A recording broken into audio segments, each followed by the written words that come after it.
So first I want to say hi to the Extension School. We have 350 students watching a lecture every day, so I want to say hi to them.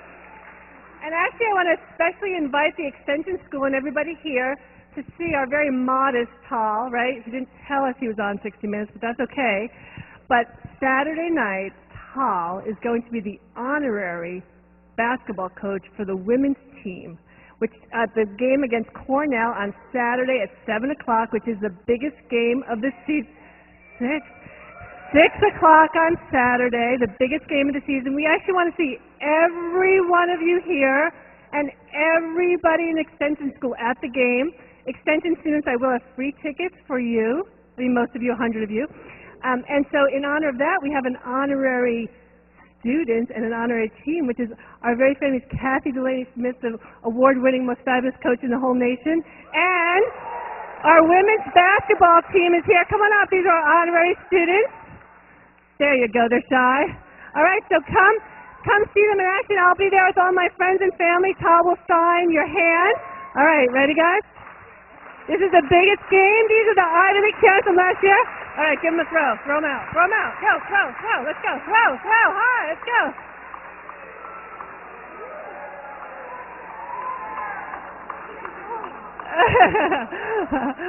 All right, thank you. Thanks. I'll see you all on Saturday. Good luck. Thanks. Okay. I didn't plan this, but all right. All right, do I have anything else? No. Okay.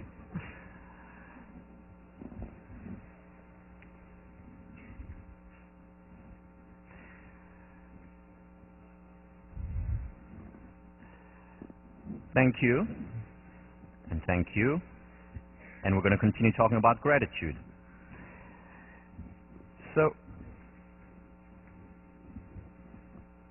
last time I ended by talking about my role model, the person who, to me, exemplifies more than anyone else what a true benefit finder is. And when I told about my grandmother, I told you how she wasn't ignoring what wasn't working. She wasn't ignoring the evil, the bad, the negative in her life. However, at the same time, she refused to ignore the positive.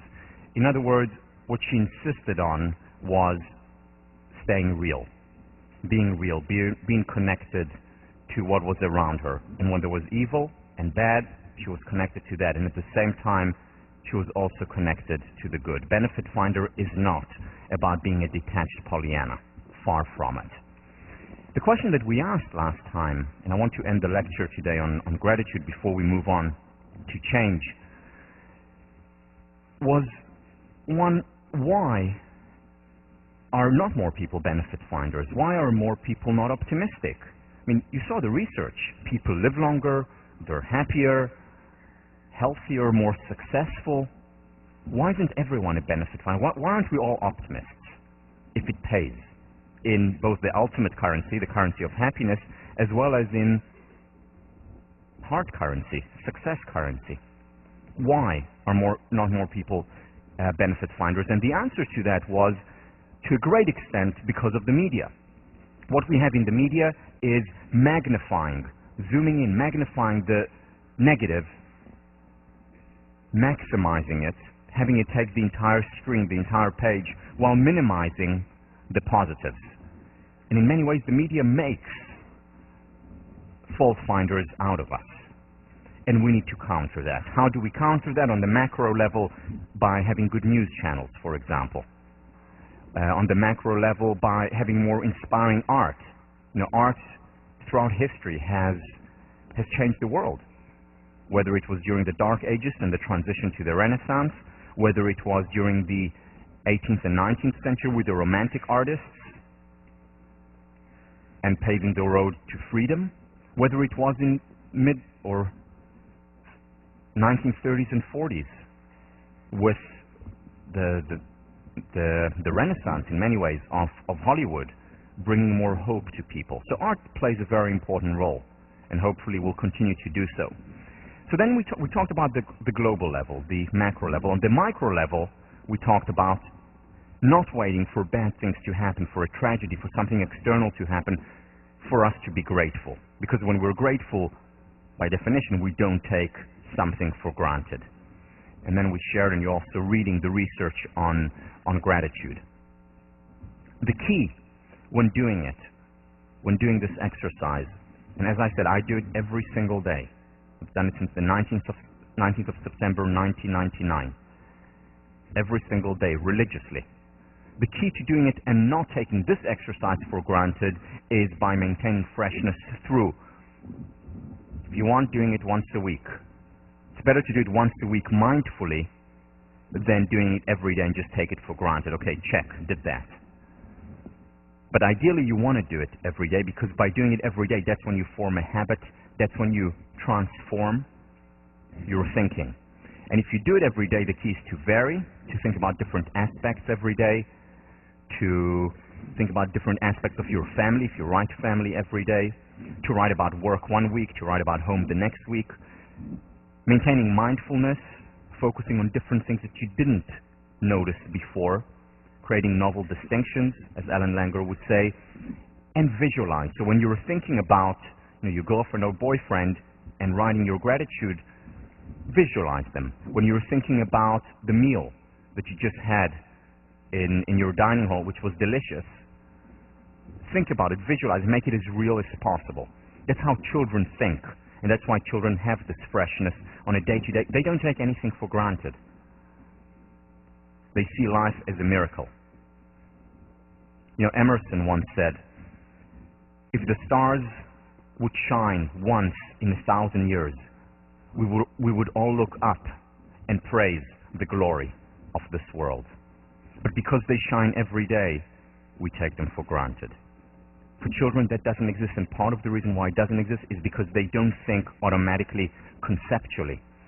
They think more perceptually or sensually, and they remain connected to the real. And we can do it simply by visualizing. This is the wonderful research done here, William James Hall, 8th floor.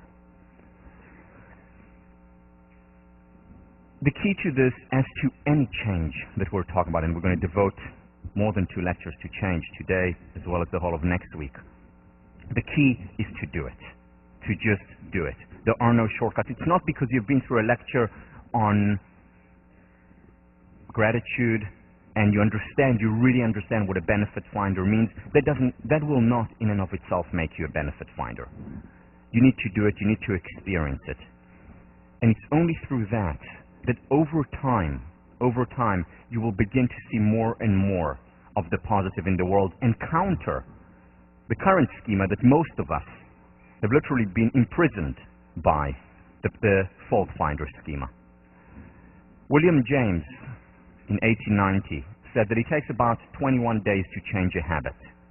It's probably a little bit optimistic, may take a little bit longer, but try it for 21 days. See what happens. There are some people, and I know some of you have already started this after last class. Some people see the benefits immediately, and then the benefits may go away, and then they see the benefits again 6 months later. But try it for at least 21 days, at least a month. Next week it's also going to be your task as part of your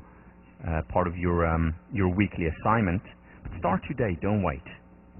No other way to change. Because what you're doing is gradually chipping away the excess stone. That excess stone, the limitation that has been put on us by the schemas that are all around us, by the news that you read this morning, by most of the conversations, internal conversations that go on, as well as external conversations. And what you're doing when you're doing this simple exercise, and the reason why it works so well, remember, people who do it regularly and mindfully are happier, healthier, are more generous and benevolent, more successful. The reason why it works is because what you're doing is chisel by chisel, chipping away the excess stone. In my book, I talk about Ohad Kamin, my teacher, and I've spoken to him about him a few times in the class. He told me a story once when he was not much older than most of you. He was in his mid-20s, left Israel to, was living in Europe for a few years, ended up in Holland. And after a while, he found himself homeless, literally living under a tree. Cold, it was the winter, penniless, didn't have any money, and without any friends, absolutely miserable. And somehow, for some reason, he said, okay, he was in this depression for a few weeks, and then he said, well, let me try something. Took out a piece of paper, and on this piece of paper simply wrote everything for which he's grateful. So the kind of things that he wrote there, as he told me, Beethoven's Fifth, he loves music. He wrote his parents, who were in Israel. He wrote vanilla ice cream, which until today is his favorite. He thought about his friends back home. All the things, and made a long list of all the things in the world for which he's grateful. And he credits this experience as the turning point in his life. Why? Because he started to focus on something else. Not just on the impossibilities, on the terrible, but on the possibilities, the wonderful. Do this experiment, and by the way, he has this, he's now 55 years old. He has this piece of paper with him, crumbled but still there in his wallet, reminding him that there is so many wonderful things in the world. Just think about the kind of life that we're leading. Back only 200 years ago, who could afford to listen to their favorite musicians or to watch their favorite actors, favorite plays? Who could afford to do it? Only royalty, and even then they were limited in terms of which musician was in town or what players were in town. Today, we have it literally at the tip of our finger, whether it's on our MP3 or on our DVD player. Imagine, just think about the luxury that we're living in. Kings and queens did not live that kind of luxury. However, we get used to it, we adapt. And sometimes it's a good thing because we also adapt to difficult experiences. And the question is, how do we learn, in a sense, to eat the cake and leave it whole, meaning to adapt to the painful, but not to remain impervious or to become impervious, to become indifferent to the privilege that we have. How do we maintain the gratefulness? And it's by being mindful, by thinking about those wonderful things that we have, whether it's in a friend, whether it's in a movie we watch, whether it's in the lunch that we're going to have served to us in our house later. The gratitude exercise, one of the reasons why it's so powerful, because what we're doing is we're co-creating our reality. Most of the questions that we ask or are asked of us is, what's wrong? What needs to be improved? What are my weakness areas? Important questions, not enough. If these are the only questions that we ask, as far as we're concerned, the good does not exist. And when we ask, what am I grateful for? Even if it's just once a day, that in and of itself creates, bless you, that in and of itself creates a new reality. And we begin to see things that we haven't before. So when I do this exercise, and have been doing it for a long time, I notice things today that I wouldn't have noticed had I not been doing this. And I would say, oh, this is something I'm going to write tonight. It's so beautiful. And when I go for a drive and see suddenly a nice mountain in the Hampshires, oh, I'm going to write this down later. And I wouldn't have noticed it. And as far as I was concerned, these things did not exist, just like the children on the bus did not exist, when you were not asking also the right question.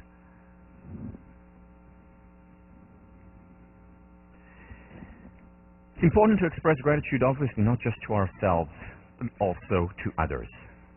A lot of research on that, too. This was done by, and you're reading or you have read the paper by Seligman talking about expressing gratitude to others, whether it's in the form of a letter or a visit or a phone call. And the key with expressing gratitude, this is not just a thank you note. Dear Mom, thank you for being so great. Love me. That's not just a thank you note. It's sitting down and thinking, what can I be grateful for my mom? What has she done for me? What has she given me throughout all these years and really thinking about it. Or it's really thinking and saying, what did this teacher from 3rd grade do for me? Not just talking to my friends, but I had a wonderful English teacher in 3rd grade, but sitting down and thinking, what am I grateful for? What did she or he do for me that has contributed so much to my life, to who I am today? Or my roommate, who always goes out of his or her way to help. I'm really grateful. And to think about it, not just to, at the end of the year or over the summer, oh, you're great, you're terrific. Really think about what these people, the important people in your life, are doing for you and express it. Don't take that for granted. Don't take for granted the fact that they know how grateful you are. Yeah, of course mom knows, of course dad knows that I'm grateful and they're terrific. Don't take it for granted. Express it. Again, either in a letter or by phone or in person. One of the most effective interventions out there today is expressing gratitude to others, especially this one. Writing a letter of gratitude and then visiting the person to whom you are writing and reading them the letter. Cheesy, I agree. A little bit embarrassing sometimes. You cannot imagine the kind of result that people get when doing just this gratitude visit. But even if you don't visit and you do feel self-conscious doing it, I do recommend doing it, but if you feel self-conscious, send a letter. Make that phone call, and before it, just think for a few minutes, what am I going to say? What am I really grateful for? Again, whether it's to your parents, whether it's to your friends, whether it's to your 1st grade teacher, just do it. Whether it's to your coach. The largest peak, boost, spike in well-being when we express gratitude to others. Quite remarkable if you think about it. And if you think about it further, it is a win-win, because obviously you get the benefit. This is what the research shows. We feel good when we express it, and the other person feels good too. They benefit a great deal. So you're creating a win-win, an upward spiral, because that person is then more likely to express gratitude to others. The best way to lead is by example. Be the change you want to see in the world, as Gandhi said.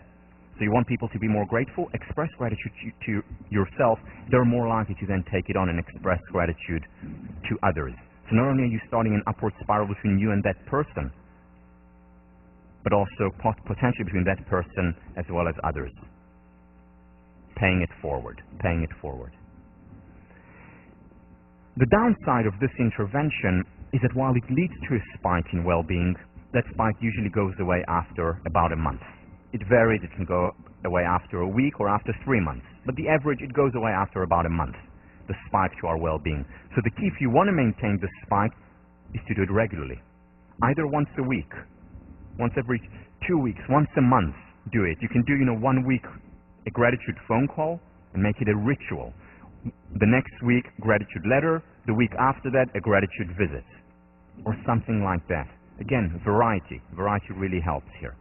But do it regularly as a ritual. And when we talk about change next week, we'll talk about the importance of rituals. Because in many ways, that's the only change for real, lasting change. Here's one of the surprising findings that Sonia Lyubomirsky found. What she found that if we write that letter, we get a spike in our well-being even if we don't send it. Obviously, if we send it and we get feedback, the spike is even higher. But just the act of writing it, of being grateful, of being open, that in and of itself contributes to well-being. Next week, your response paper is going to be a letter of gratitude, which we will highly recommend you visit the person and read it to them, or at the very least send it if you're not close to them now physically. But even if you just write it and don't feel comfortable sending it, that in and of itself contributes to our well-being. I want to go a little bit more in depth into how we express gratitude and in general how we deal with painful and positive emotions. Once again, Sonia Lyubomirsky did research where she invited participants to talk about or to share the worst experiences of their lives and the best experiences of their lives. And what she did was divide them actually into 4 groups. One group, write about it. Write about the ABC, the affect, the emotion, the behavior, what you did then, and the cognition, what you thought then. 3 times on 3 consecutive days for 15 minutes. First group just wrote about it. The second group talked about it to a tape recorder. About the same best experience, and another group worst experience. Third group, just think about it, ruminate for 15 minutes also on 3 consecutive days. What she looked at was physical and mental health. She looked at how healthy they were. She looked at their physical, how they perceived themselves as healthy or not, how many symptoms they actually had, and then she looked at their mood, how happy they were before the experiment and 4 weeks later. After that, 3 days, 15 minutes each day intervention. There was also a 4th group, which was a control group.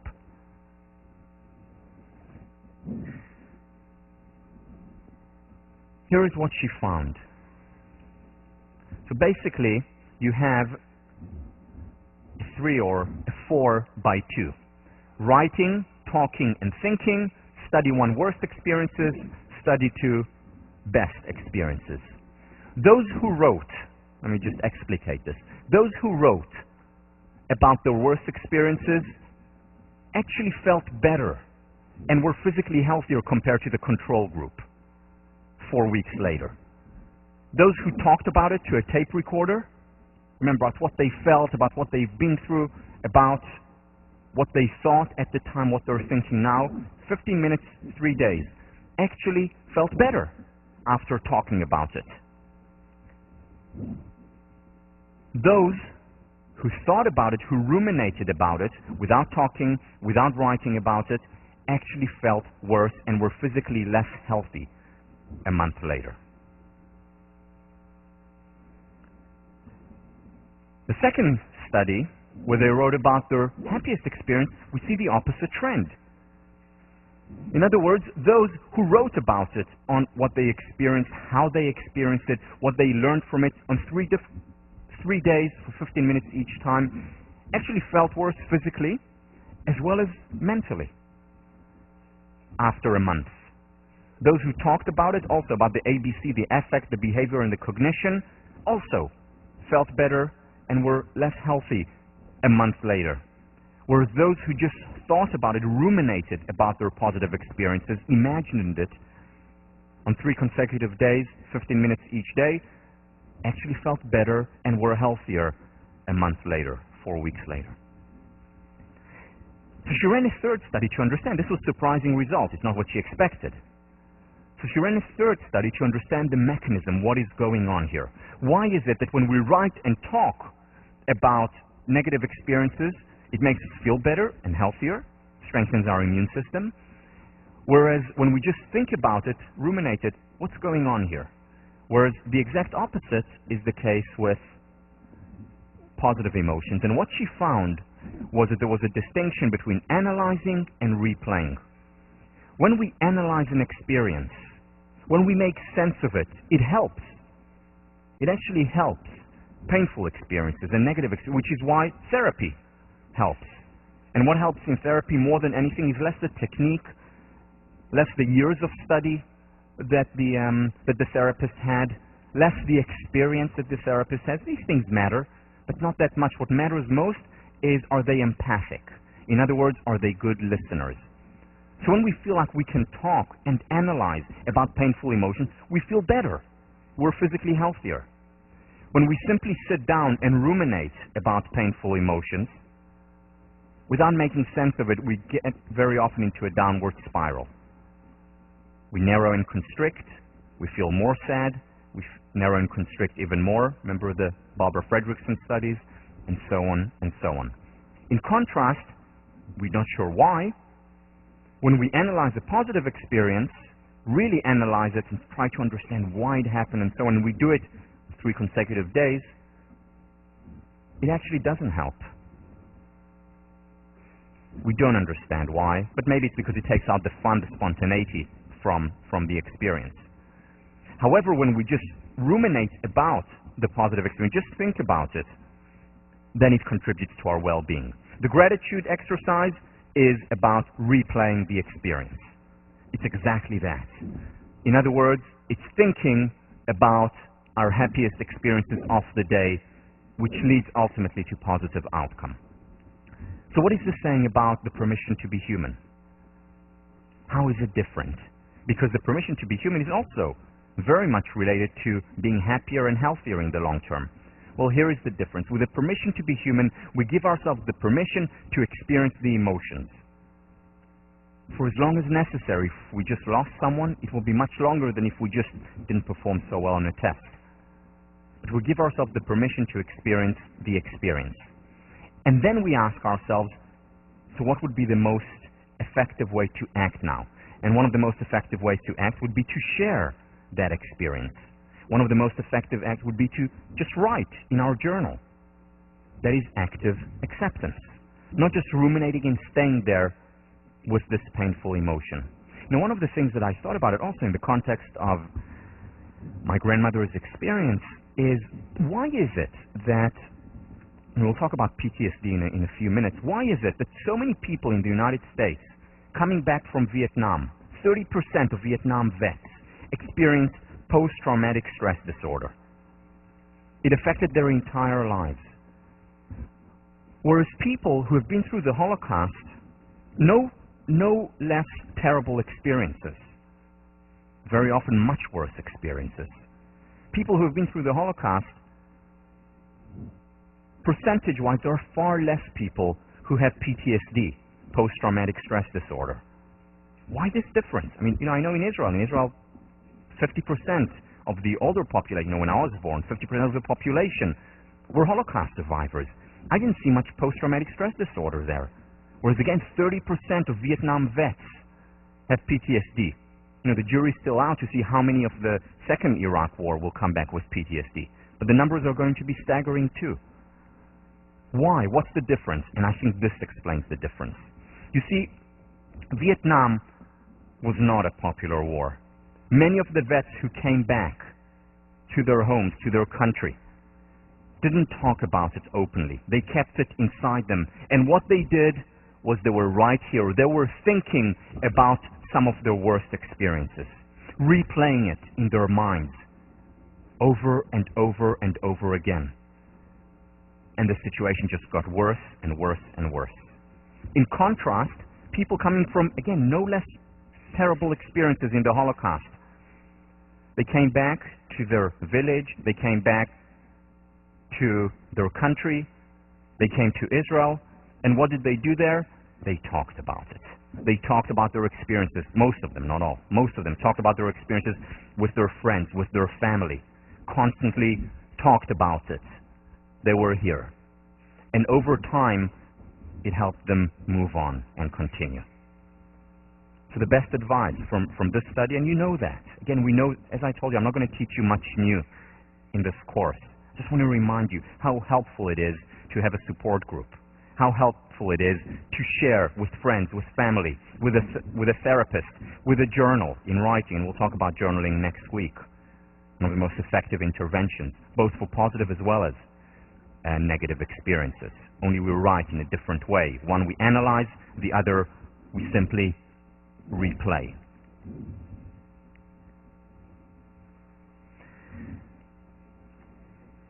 Being grateful shouldn't wait for Thanksgiving. We shouldn't wait for just once a year, that November date when we express gratitude, when we go around the table and say what we're grateful for. It should be a habit. A, because it works, it helps, and B, because it's moral. This gets to a point that I'll repeat throughout the course, where the moral is also the practical. The practical, in most cases, is also the moral. They go hand in hand. David Steindl-Rast, the book that I mentioned last time, we live in a given world. What brings fulfillment is gratefulness, the simple response of our heart to this given life in all its fullness. Again, just like a child. The poet, Galloway Kinnell, to live and die in gratefulness, if in no other virtue. And Cicero, gratitude is not only the greatest of virtues, but the parent of all others. Why is it the parent of all others? I thought about this sentence a lot, which I love, but Why? Because if you think about it, if we're not grateful, then we take things for granted. If we're not grateful for the good things in our lives, it means we're taking them for granted. And then we're blind to them. Then, as far as we're concerned, they do not exist. Now, what makes virtue virtuous? It's the good. And if there is no good in our world, then that takes away the virtue from being virtuous. That is why I think what Cicero was talking about when he meant it is the parent of all virtues.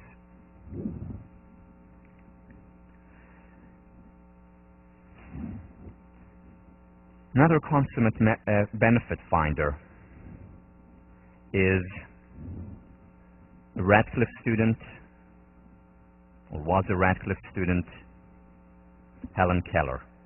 Helen Keller can quite literally open our eyes and get us to appreciate what is all around us.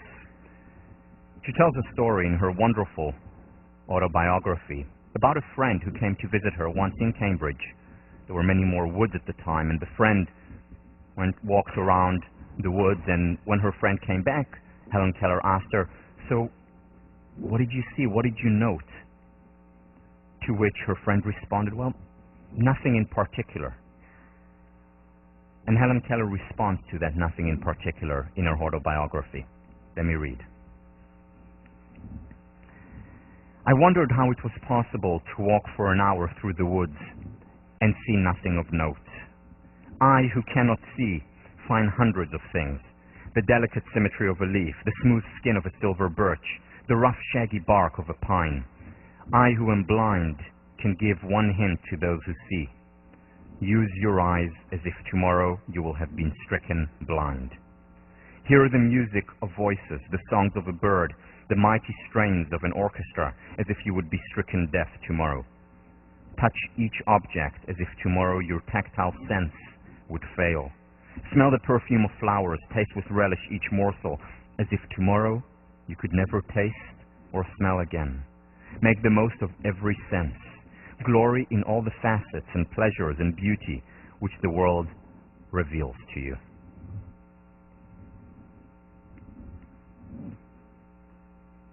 Take a minute twice a day to focus on what is going on around you. Take a minute when on your way to class to look at the beautiful grass, at the beautiful trees, at the beautiful snow. Take a minute in the evening to reflect and think about the day you had and to write down the things for which you're grateful. Today over lunch, just bite a little bit slower than you do normally and taste, experience the taste, because it is a privilege to have the food that we have. It is a privilege to have the friends that we have, the family that we have, and we shouldn't take that privilege for granted. Because what we don't appreciate, unfortunately, depreciates. And we don't need to wait for a threat, for a tragedy, for us to appreciate what's all around us and within us. What reminds me constantly, my surrounding, the reminder that I have always in front of my eyes, is a picture of my family, and particularly of my grandmother in the middle. And here is my grandfather, who saw her coming in, stooped, ill, and took her into his arms. I have this picture in my office. Look at it all the time to remind me. I would have told you the story now, which comes at the end of the lecture, but I know that when I tell the story, it drains me so much, I don't think I would have been able to go on. So I told you at the end of the lecture last time. But this is my reminder. This is what primes me, creating a positive environment, what primes me and reminds me to be a benefit finder. So here's what I want to do now. What I want to do now is take a time in. The first time in of the semester, not the last one. Time in where you have a chance to look inside yourself, to reflect. And you'll have an opportunity in sections as well, but I want to do it now in this room. I want you to take just a couple of minutes to think about and write down mindfully the things for which you're grateful, the wonderful things in your life. So take 2 minutes to do it.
Okay.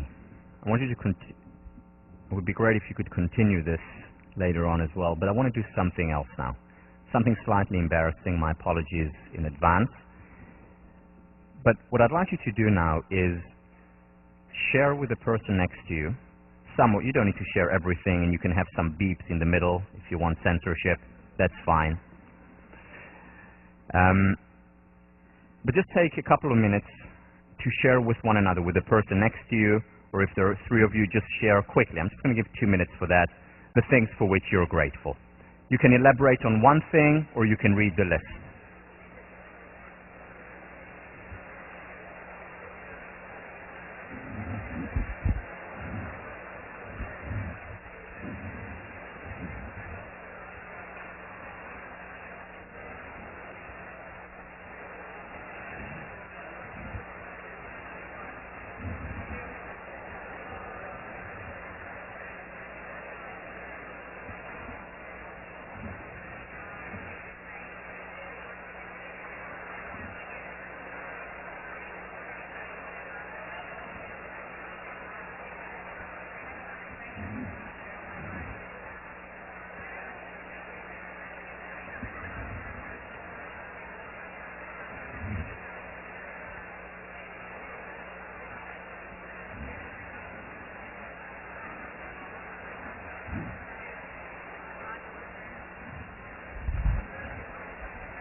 take 30 seconds more to finish up.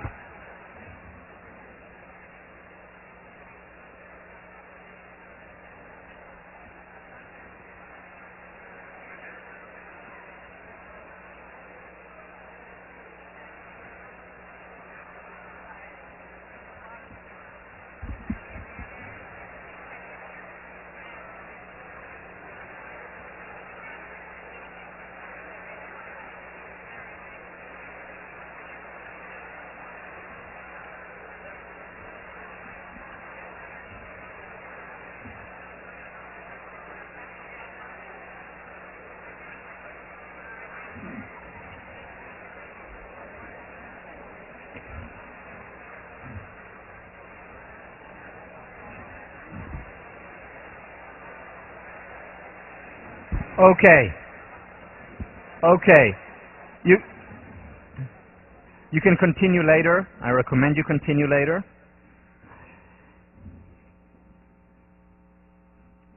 Very simple intervention that goes a long way. If we just learn to focus on the positive, we co-create a more positive reality. What I want to do now, before moving on to the next lecture on change, I want to say a few words about the final project. Remember, the idea of the final project is basically a presentation, anywhere between 20 to 30 minutes, that you will create. This is both for the extension school as well as for the college students. 20 to 30 minute presentation that you will hand in as or about any topic within positive psychology. And by the way, that could also be positive psychological interventions for depression or anxiety.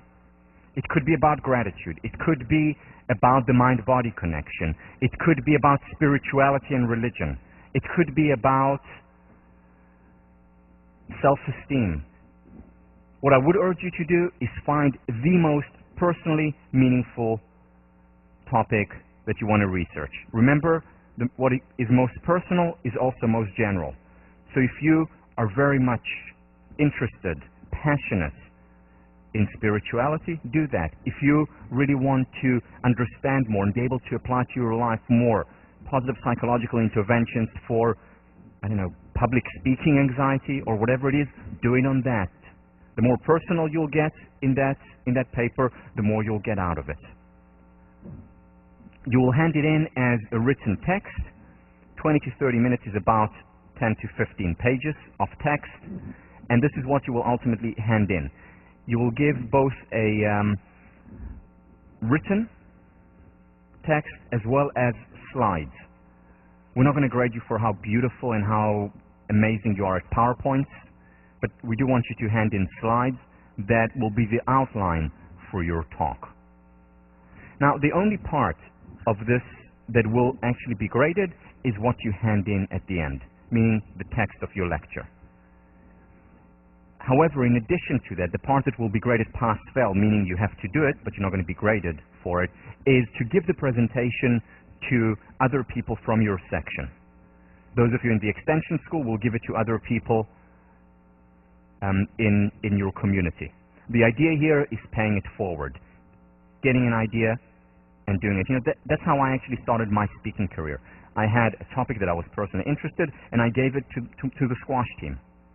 I talked about it just to people close to me. And I had a topic, and that evolved over time. So what we want you, for those of you who haven't had experience, is to first of all synthesize material in a topic that you care about, that you think will make a difference in your life, and second, to be able to pay it forward.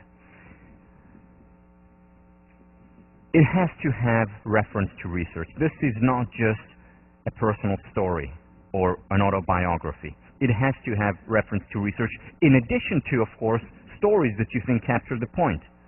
Probably the most effective way of communicating an idea is through stories. You probably will not remember 10 years from now the research on self-efficacy, but you're much more likely to remember the story of Roger Bannister. So people remember stories, they connect to stories. But at the same time, this is an academic paper, and we want to bridge Ivory Tower and Main Street.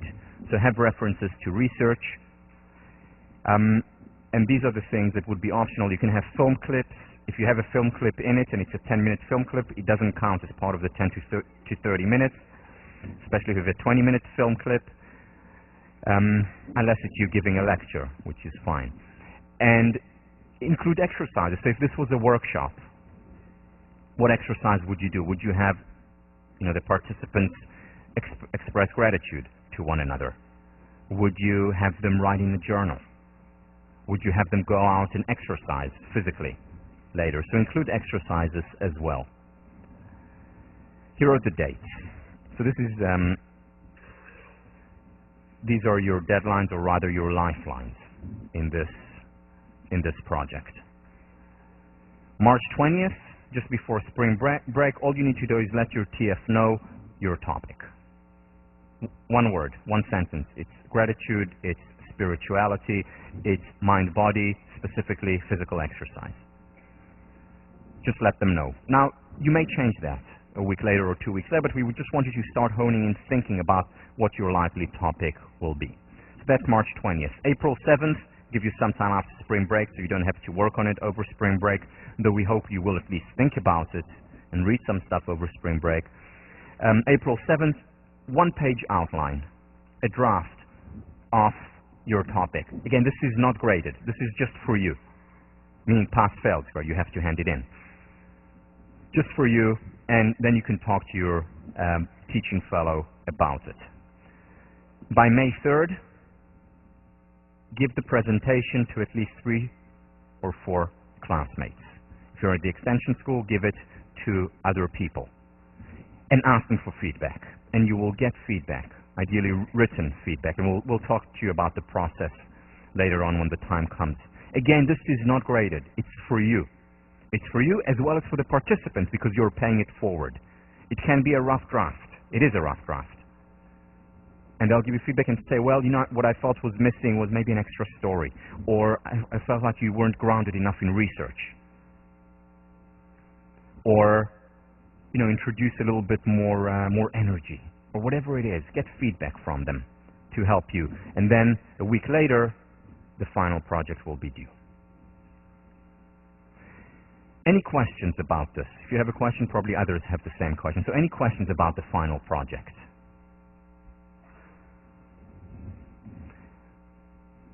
Okay, think about it. Yes, question.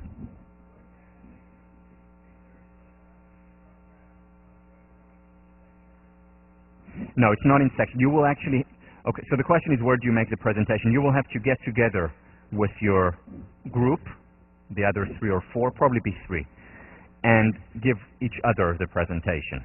If you want to do it with PowerPoint and the whole thing, that's perfectly fine. If you just want to read it or speak it, that's perfectly fine too.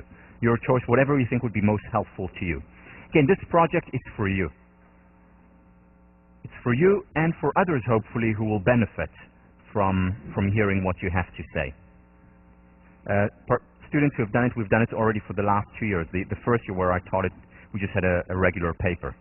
And students enjoy this process so much more, get so much more out of it, and it stays with them because it's something that you can take and again pay forward also when you're done here. Other questions? Yes.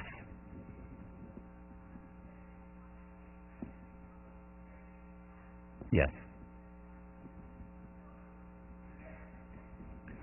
Good question. So are you supposed to narrow down a topic as opposed to being very general, like spirituality? Up to you. Up to you. You can give an overview and then at the end of your presentation say, these are some of the interesting studies, but if you want more information, you can look there. Or you can do something very particular. So the benefit of church going, or the benefit of aerobic exercise. It can be very specific or much more, or the psychological benefit of aerobic exercise can be very specific or very general. Up to you. Whatever you think will be more interesting to you. And what often happens, and we found this, is that once you get into the literature, go through PsycInfo, read a lot of studies there, that's when you understand, okay, I have so much material on just this specific point, I'm going to focus here. Or I really want an overview of this whole topic. And then in later presentations, or I'll create a whole class just based on this topic later on. Or a website. There are actually many students who created websites based on their project. There was another hand up there, or were you just saying hi? Hi. Yes, Deb. They can't hear you. They can't hear. For extension students who are all over the world, you're going to pick 2 or 3 people anywhere. Family, friends, whomever it is, but people who will be beautiful enemies to you, who will give you real feedback because they care about you. Good. All right. Well, right, if you have further questions, ask your TF or ask me.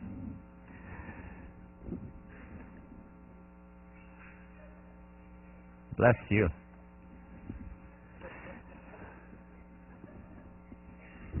Change. In many ways, we've been talking about change the whole class. This class is about change. As I said on the first class, I wouldn't be teaching it if I didn't think people could change. And when I talk about change here, I'm talking about different levels. Whether it change in terms of introducing a habit. I want to start exercising 3 times a week. Why? Because as you'll see a few weeks from now, exercising 3 times a week has the same effect as some of our most powerful psychiatric drugs. Or let's say a habit you want to introduce is, I want to introduce more spirituality to my life. Or change could be, I want to be happier. I want to experience less anxiety, general anxiety or specific anxiety before tests. Whatever the change you want to introduce in your life, there are certain patterns, certain approaches that work, certain approaches that don't work. And what we're going to do in the next 2.5 classes is differentiate what works and what doesn't so that you can apply it to your life. So first of all, we've talked a lot about change. Let's recap some of the things that we discussed. First of all, on the second class we've already mentioned this. A change is hard. And there are a lot of studies to show how hard change is. The twin research, remember the conclusion, trying to change your happiness is as difficult and futile as trying to change your height. Now, even though they went back on their word and they said, well, it's not really impossible and futile, still, what they did show in their studies is that it is very hard. The twin studies, happiness is a stochastic phenomenon.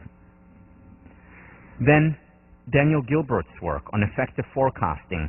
Yeah, we experience an up after we get tenure or after we get into Harvard, and we experience a down when we're rejected by Rena or whatever it is. But then very quickly we go back up to our base level of well-being. And most of our life looks like this, around this straight base level. It's very difficult to get an upward trajectory. Possible through coping, for example, but it's difficult. The Cambridge Somerville study, a 5-year intervention that ultimately led to negative change, where there was more alcoholism among the people who did go through that intervention, with the bright and the best. Psychologists, psychiatrists, social workers, programs. So we know change is hard, whether it's on the individual level or on the societal level. However, we also know that change is possible. We know that many of the people who argue that change is not possible are making the error of the average, looking at the average score as opposed to outliers, as opposed to people who have introduced change. And when we study change, it's the exception that proves the rule. So if change is possible, if some people have been able to change, whether it's through therapy, whether it's by reading a book, whether it's being part of a class, whether it's through a conversation, sometimes a single sentence that makes a difference to an entire life, there are the exceptions, but the question is no longer whether or not change is possible. The question is, how is change possible? And this is the question that we're going to address in much greater depth on a higher level of the spiral in these lectures.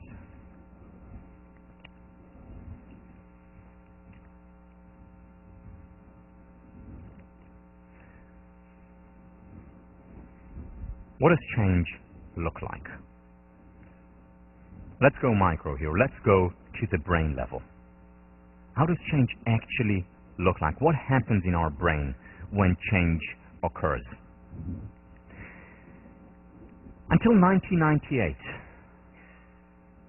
neuroscientists thought that the brain was essentially fixed. We were born with certain neurons, with certain pathways.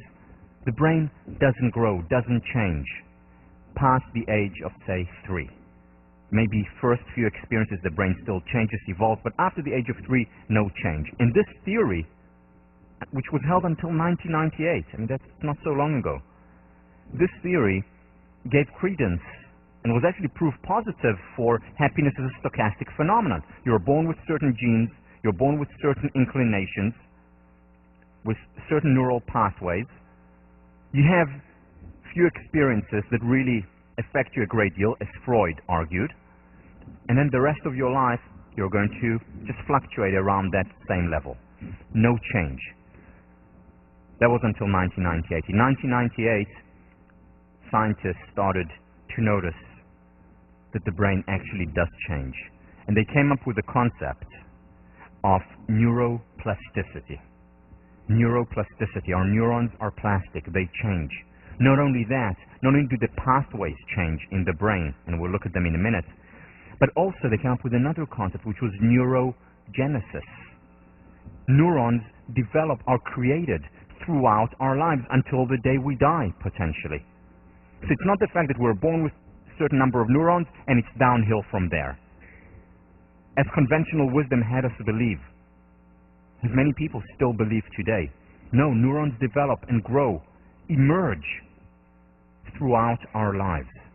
The brain, it turns out, in many ways is like a muscle. Use it and you don't lose it. Use it and you generate, you build the muscle up. And the question is, how do we use it so that it becomes an assistant, in a way, help toward becoming happier? So let's look at what the brain actually looks like. What it looks like is that there are millions of channels inside, neural pathways, connections between different neurons in the brain that look something like this. As you can see, some are very thin, are relatively new, some are much thicker, much more established. And the way it works, in many ways, is like in nature. You have large rivers, large channels, and you have tiny rivers and tiny channels. And what happens is that every time a connection is made between neurons, in other words, your thought pattern follows a certain path, that path grows. Just like a river. Every time the water passes there, it gets this much wider. And when there is no water there, there is no work being done in the neuron, metaphorically speaking, it shrinks a little bit. So neural pathways grow with use, and they shrink when there is no use.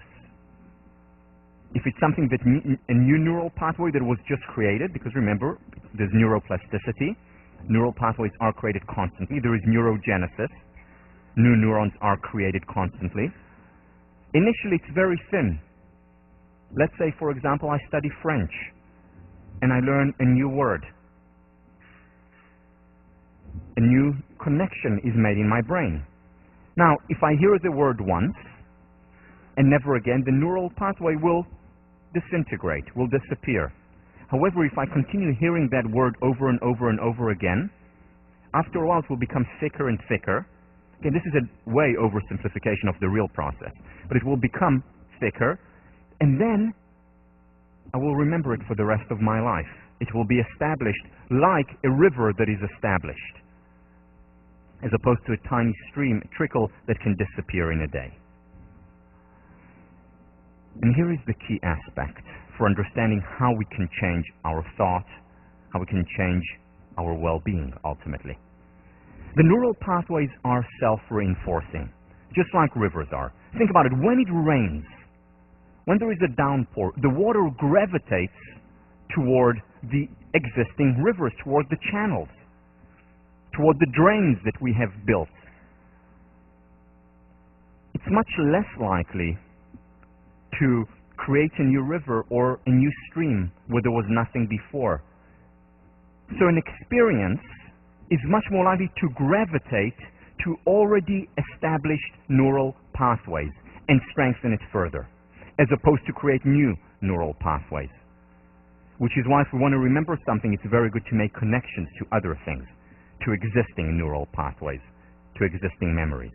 Let me explain this again, because this is important to understand. Because understanding this can actually, this is something that Carol Dweck, professor at Stanford, showed. Understanding this neuroplasticity, understanding how we actually can change, can make us more likely to succeed. And one of the ways of success is to actually become happier. So it's important to understand. An established neural pathway attracts more action. And it attracts more action and gets thicker. Something that's not established, a tiny little stream, is more likely to be just wiped away. As it grows more, it's much more likely to stay, not just stay, grow even more. It is self-reinforcing. And this is what habits are. When something is reinforced over and over again, it becomes a habit. For example, you play tennis and you hit the forehand over and over and over again. Initially, you have to think about it. You have to concentrate. You have to, maybe cock your wrist a little bit, maybe understand exactly where you stop the racket. But after a while, after doing it hundreds or thousands of times, you don't need to think about it anymore. It's already grooved. And the word that they use is grooved specifically because you've essentially created a new channel. And whenever a ball comes toward you, automatically, you don't even need to think about it. It gravitates. Your mind gravitates toward that particular path or paths, many paths, that tell you, lift it up and hit. It's automatic. Same with music. And what they have shown is that people who practice music regularly or practice a sport regularly, their brain actually changes its shape. More neural pathways are created around these areas that mean, let me play a C now, or let me move my fingers in this way, based on something that I see on the page.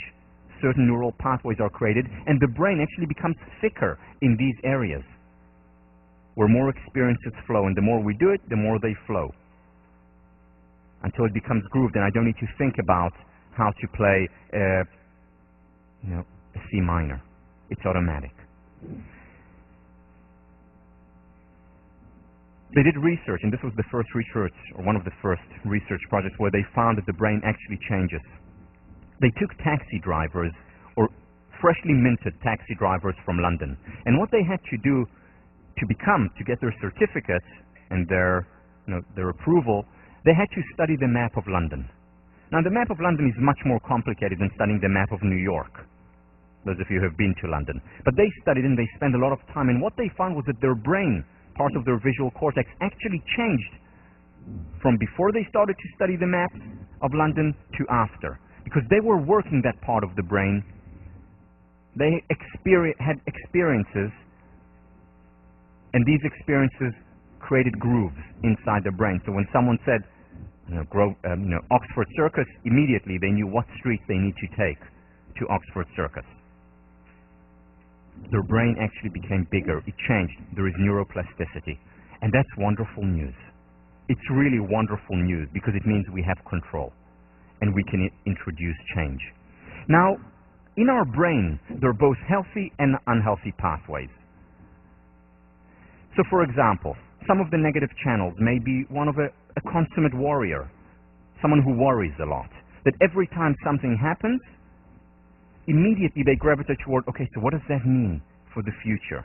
Or what does that mean now for my prospects? Or what does it mean for today? Constantly worrying about things, even good things very often. They immediately interpret it as something to be worried about. Or fault finding.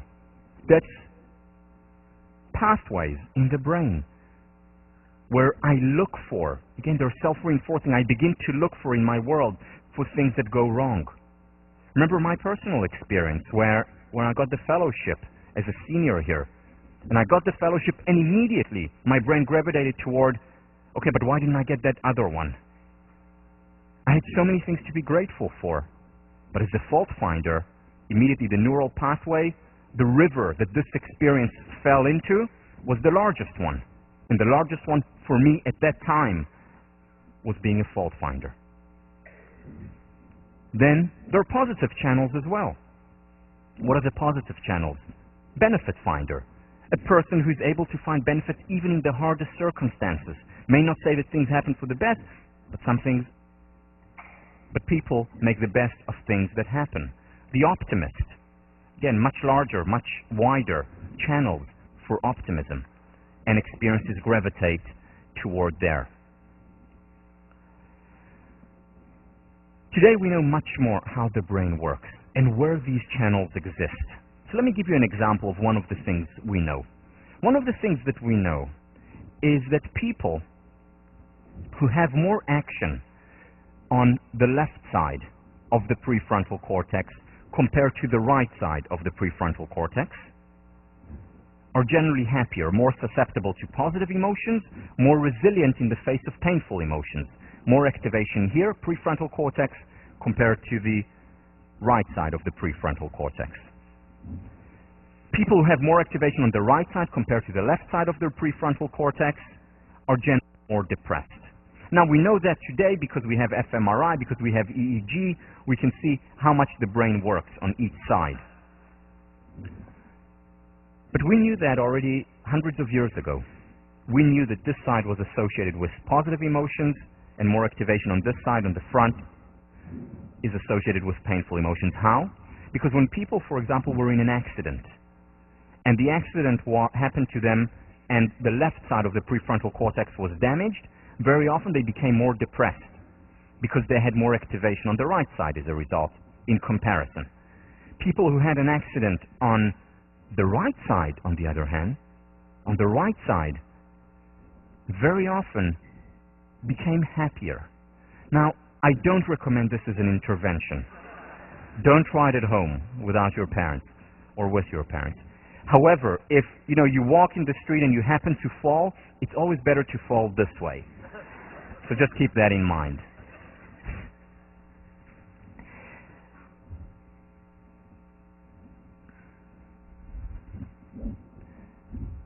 The important thing to keep in mind then is that very often the same trigger causes very different reactions.